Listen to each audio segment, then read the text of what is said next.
We are live. All right, so today we are going to have a metaphysical class just on Psalm 82:6.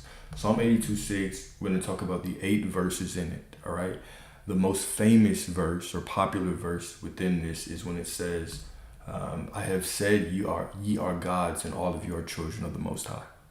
Right, so that is the verse that stands out within this scripture, okay? But we're going to go verse by verse and we're going to break it down. Basically, the context of this is a heavenly scene, wherever that you believe heaven is, right?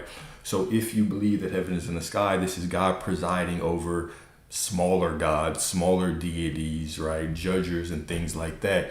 If you see this from the lens of consciousness, this is simply God giving you instructions. Because you are the courtroom of consciousness. You are consciousness. You are where everything plays out. So this is a very important, interesting scripture, right? Some people will say, well, no, it clearly says you are gods and all of you are children of the Most High. And other people will say, no, but it says you shall die like men. So that means that we're not God, right? People will argue for their godliness or argue for their limitation based on this scripture. So I think it'll just be interesting to break it down. So here's the intro, all right? So when read literally, Psalm 82 can seem like a divine hierarchy. It's a courtroom scene where God, high above, scolds a council of lesser gods for their failures.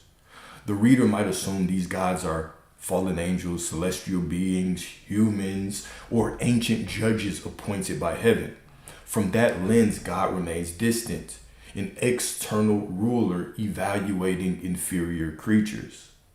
Humanity then is seen as perpetually flawed, unworthy, and in need of mercy from an authority beyond itself, right? So we have these different ways of looking at it. We can look at it from that very literal sense, which keeps you trapped, which keeps you feeling small and separate.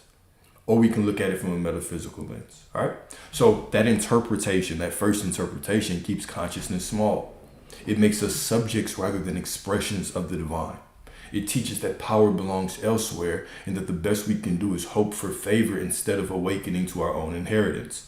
But when we shift from literalism to metaphysical awareness, the same psalm becomes a mirror, not of condemnation, right? It becomes this mirror of revelation. You are gods is no longer blasphemy. It becomes this moment of divine remembrance, the judgment. Because when we think of this scripture, this whole text, when we think of it very literally, we can hear the judging, right? We can hear the condemning. And we think that this is some external being condemning and judging us, right? But what it really represents is self-correction. I don't even want to go to the intro anymore. Let's get right into the meat and potatoes, right? So the first verse in this, Psalm 82:1, is what? God stands in the congregation of the mighty. He judges among the gods. So this is basically setting up the scene, right?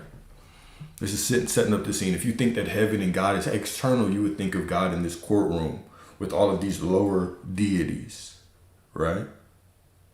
All of these lower things, right? And God's about to give this speech, okay? So the literal translation, God is supreme judge presiding over a council of earthly rulers or angelic beings, rebuking them for their corruption. All right. So gods, when we hear that God's plural, if you read this literally, it refers to mortal judges or divine beings subordinate to the true God. All right? This shows God's absolute authority over all creation. All right. When we take it from a literal perspective. Now let's set the scene metaphysically. God stands in the congregation of the mighty. He judges among the gods. God here represents the what? The one consciousness. The one consciousness, the source that animates all, the congregation of the mighty. Okay, these are not external beings. These are individualized expressions of that same consciousness. Okay, so this is humanity. Think of this as the one mind giving instructions to humanity. All these individual expressions of the one mind. They're all the fullness of the one, but they're getting instructions on how to be the one. All right, so we're setting the scene completely differently. When you look at it literal or metaphysically, it's two completely different scenes. All right, so to say that God judges among the gods, God judges among the gods means the infinite evaluates itself through infinite forms. You hear that? Reminding us that divine justice is self-correction, what? Within awareness. Every human is a God. Every human is a God being measured by how closely they reflect their source. All right, so we're setting the scene. The literal translation would think it's God somewhere in heaven talking to some little gods. But when we talk about it from the metaphysical, this is the one addressing the all and how to be the one. All right? So Psalm 82:2 says what? How long will you judge unjustly and show partiality to the wicked? Now, if we take that literally, what does that say? All right, this is God rebuking unjust leaders for their corruption, favoritism, and moral blindness. Now, remember, when we take this literally, corruption, favoritism, moral blindness, all of these are what? These are human perspectives. These are human perspectives. Who is the one who judged right or wrong? Moral blindness. We might say, well, you should help the poor. Give back to the poor. But if I'm poor and I see another poor person, I might say, I'm going to take from his because I got to protect my family. Which one is right? Which one is wrong? Well, it's all a matter of perception. You could even stand. I could even give that example, and you could sit and stand on a high horse and say, no, Alex, you're wrong. Anybody taken from anybody is wrong. And then somebody else could come stand on their high horse and say, anybody taken from anybody. This government already takes everything from me. Who am I to take something from somebody else? Who are you to condemn me for feeding my family when my money is taken to feed somebody else's family? So we can go back and forth off the morality, right? So God doesn't judge. God doesn't deal in human morality. Humans deal in human morality. All right, so let's break this down metaphysically. Okay, how long will you judge unjustly and show partiality to the wicked? This verse is addressed to what? The inner judges. What are the inner judges within humanity? Within our own consciousness, right? It's thoughts, assumptions, and beliefs. How long will we judge unjustly towards ourselves? Judging unjustly means perceiving life through separation, fear, or ego rather than truth. To show partiality to the wicked is to favor false ideas. It's just not working out for me. That's showing partiality to the wicked. These women are all like this. That's showing partiality to the wicked. I am one with God. I'm the wellspring of love, and everyone that I encounter is a celebration of that overflowing love. That's judging righteously. All right. So to show partiality to the wicked is to favor false ideas, unworthy thoughts that deny your divinity. Anytime I deny my divinity, I'm showing partiality to the wicked. So now you see, when we start looking at it metaphysically versus literally, we have two completely different paths. The Spirit asks, how long will you keep affirming illusions over truth? How long will you keep worshiping these illusions over the truth? For how long? Okay, so let's go to verse 3. Verse 3 says what? Defend the poor and fatherless. Do justice to the afflicted and needy. Now, I could read this literally, right? And we could understand this literally, pretty straightforward, right? God commands earthly judges to care for the vulnerable, orphans, widows, the poor, as a matter of what? Divine justice and mercy. It emphasizes charity and moral responsibility. Once again, when we talk about this from the perspective of just human morality, we're going to get what? Tied into human ways of thinking, which can change based on where you're born, what you went through. But now let's look at this metaphysically. All right, defend the poor and fatherless. Do justice to the afflicted and the needy. All right, the poor and fatherless represent what? Metaphysically, what do you think that represents? The poor and the fatherless. I'll give you 2 seconds. 210. It represents the parts of your consciousness that feel disconnected from source. Forgetting, exactly. The parts of your consciousness that feel disconnected from source. This is what it means when it says the poor and the fatherless. The neglected aspects of self. To defend them means to bring light, compassion, and remembrance to those forgotten inner spaces. You do justice when you realign your inner world with divine truth, affirming every aspect of self as worthy, whole, and supported by the infinite. Now you see how these are already just two different ways, right? You see how information is just hidden in plain sight? Do you see that?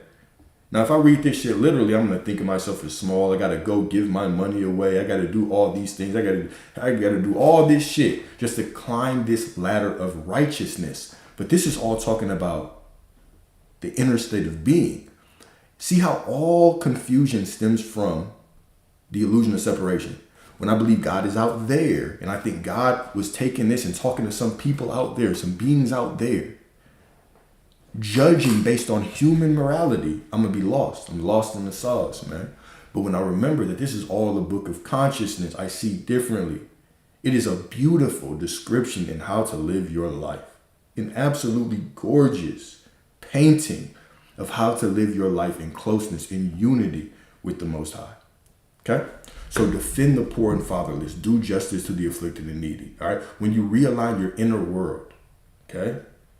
When you talk, when you bring in, when you show love to those parts of your consciousness that feel disconnected from source, they feel fatherless, disconnected from source.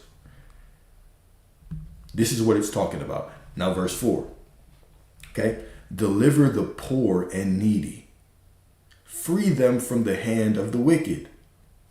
Straightforward when you look at it literally, right? Yeah, straightforward, okay? This is a call for righteous action. Leaders must rescue the oppressed from corrupt systems and evil people. God is depicted as commanding moral reform in society.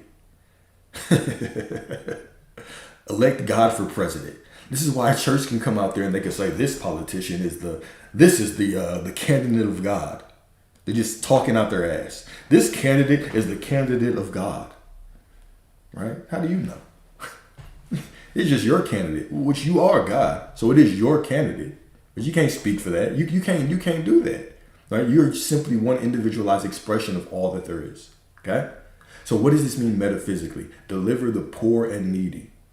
Deliver the poor and needy. Free them from the hand of the wicked. Deliverance. Okay? It's not external rescue.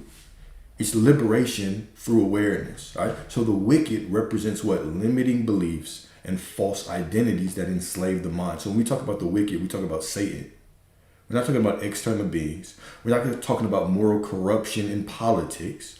All right? We are talking about false identities. Satan comes to kill, steal, and destroy. Satan is the illusion, the stealer, the killer, the destroyer. When we say wickedness, we're talking about those thoughts, those limiting beliefs, those false identities that enslave the mind.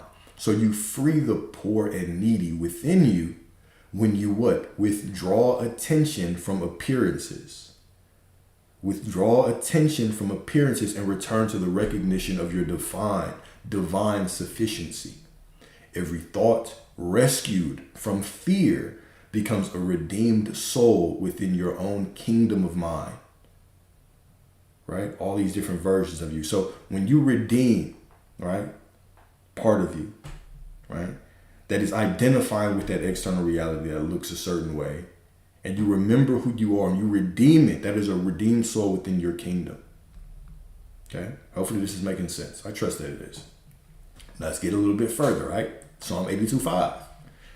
Break it down verse by verse, verse by verse. All right?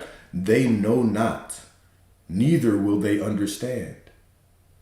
They walk on in darkness. All the foundations of the earth are out of course. Say what? Say what, guys? Say that one more time for me.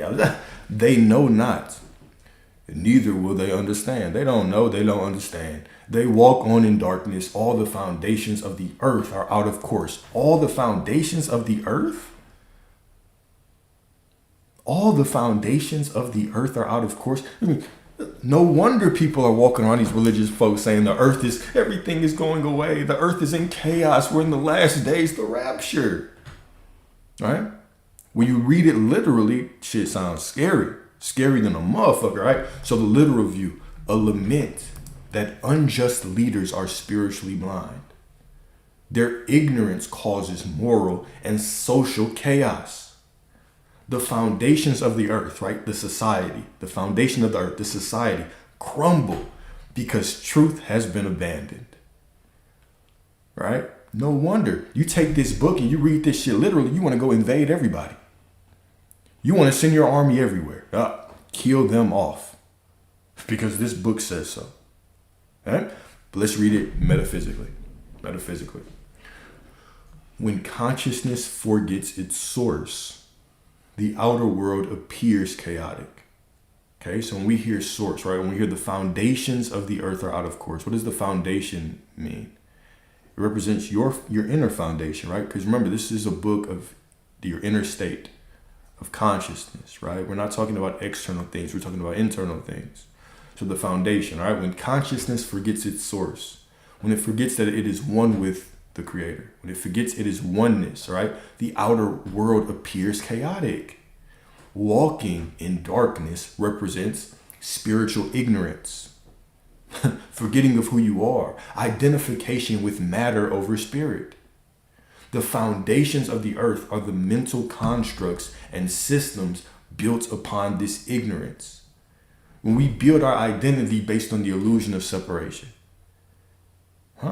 When humanity forgets its divine nature, the world loses harmony. Now, we're not talking about the whole, we're talking about your world. Your world is the world. You are the source, the center of your reality. So when you forget your divine nature, your whole world loses harmony. You start to build houses on quicksand.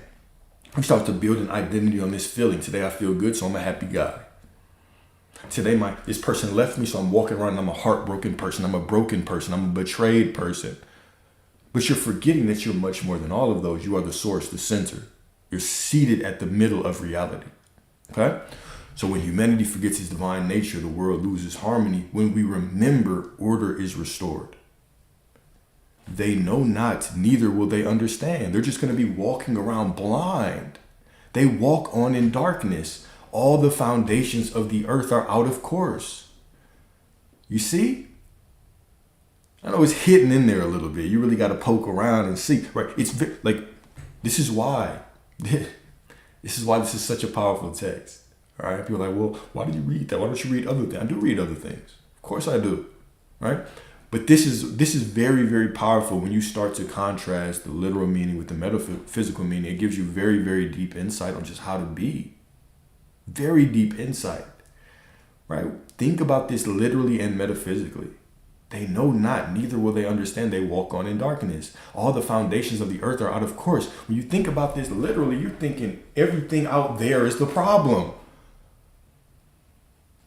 When I don't know who I am, I'm constantly thinking everything out there is the problem. The problem is you. The problem is them. The problem is politicians. The problem is religious leaders. The problem is them. But when I read this metaphysically, all the foundations of the earth are out of course. The earth, right? When we hear people of the earth, we think people of, what it really represents is people of the ego.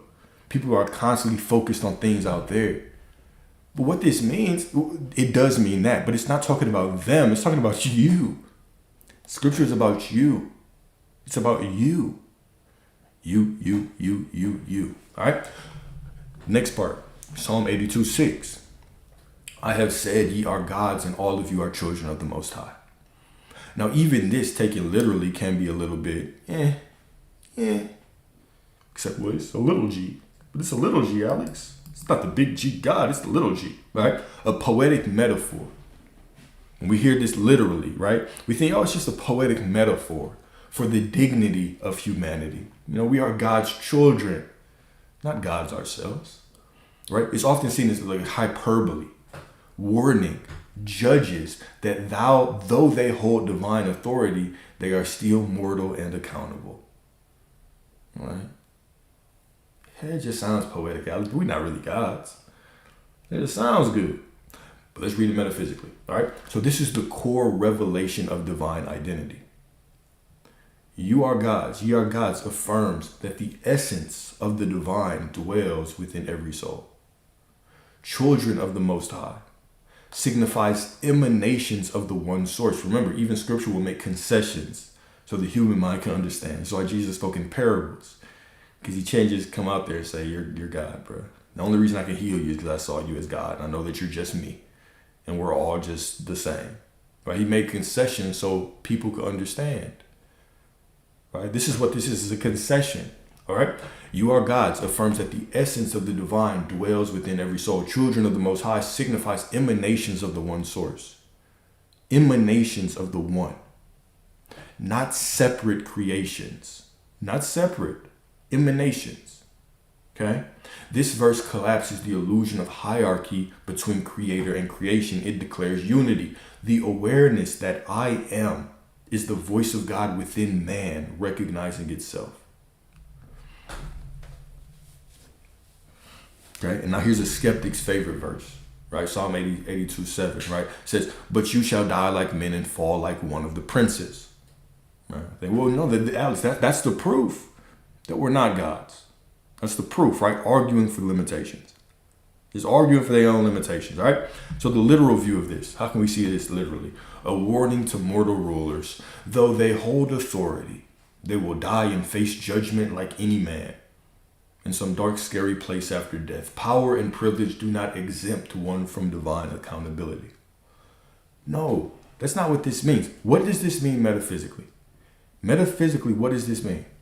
You shall die like men and fall like one of the princes. To die like men, because remember, there is no death. When we talk about death in scripture, because it's all a matter of consciousness, when we talk about death, we're not talking about the physical transition. We're talking about the shedding of old versions of yourself. Okay? To die like men is to descend into identification with mortality and limitation. Forgetting the immortal consciousness that animates you. Fall like one of the princes refers to the fall of awareness into ego. The fall of awareness into ego. From knowing oneself as divine to believing oneself bound by form. Boom. This is metaphysical text. This is not a literal text. Okay? Every fall is temporary, for death is only sleep in forgetfulness until remembrance awakens again. But you shall die like men and fall like one of the princes. Yeah, of course. If you continue to identify with the ego, if you continue to identify with that small self, if you continue to identify with things out there as if that is who you are, instead of remembering that you are God, of course you will die like men. You will walk through life and you will identify with everything out there. You will believe that you are limited. Straightforward. Straightforward. All right. And then last but certainly not least, right? Psalm 82:8. This gets magically ignored by people who say, no, you're not God. Arise, O God, judge the earth, for thou shalt inherit all nations. Now, when you read it literally, what does it sound like? It sounds like it's talking to you. God, arise, judge us, strike us down. Once again, if you read it from a place of separation, of course, that's what it sounds like. Of course. All right. So this sounds like the literal view, a prophetic call for God to rise in final judgment, to rule the earth, defeat evil. Right? We treat God like Superman, like Captain America. Arise, O God, judge the earth. Right? For thou shalt inherit all nations. Rule the earth, defeat evil, establish divine justice over all nations. It anticipates the end times or messianic rule. Right? It's to the fairy tale that God created an evil world because God is not intelligent, and then sent his son, who is him, to die for him, but still sends us to hell. He will come back to eradicate evil. And it just this illusion of separation leads to us reading this in a very scary way, in a very terrifying way, right? It's meant for control. The reason that you are sold that shit is for control. It's to keep you in this, oh shit, I hear you. I want to be powerful, but I can't. This has been beaten in me since I was 2, 3, 4, 5, 6, 7, 9, 30, 40, 50. Right? To remove that from the foundation of my life would be to ruin everything. Right? My whole life crumbles if you take away that foundation of what has been programmed in my mind about religion for the last 20, 30, 40 years. Okay? So what does this mean metaphysically? The arise, O God, judge the earth, for thou shalt inherit all nations.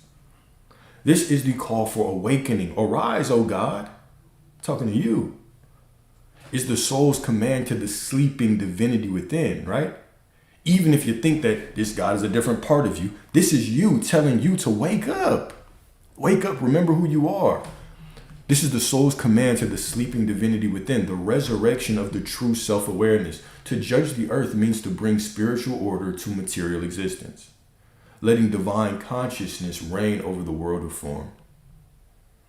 Inherit all nations symbolizes the complete realization that every state of being, every aspect of the psyche belongs to the one. Everything belongs to the one. When you awaken as the I am, nothing lies outside your dominion.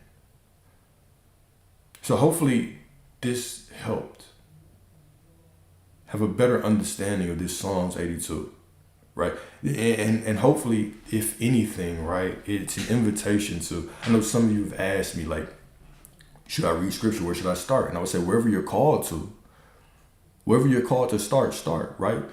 And be open to new revelations about different things within it. Be open to those revelations, right? But it's also just an invitation to, okay, if you have spiritual texts that are in mind that you want to read them. Read them with an open mind.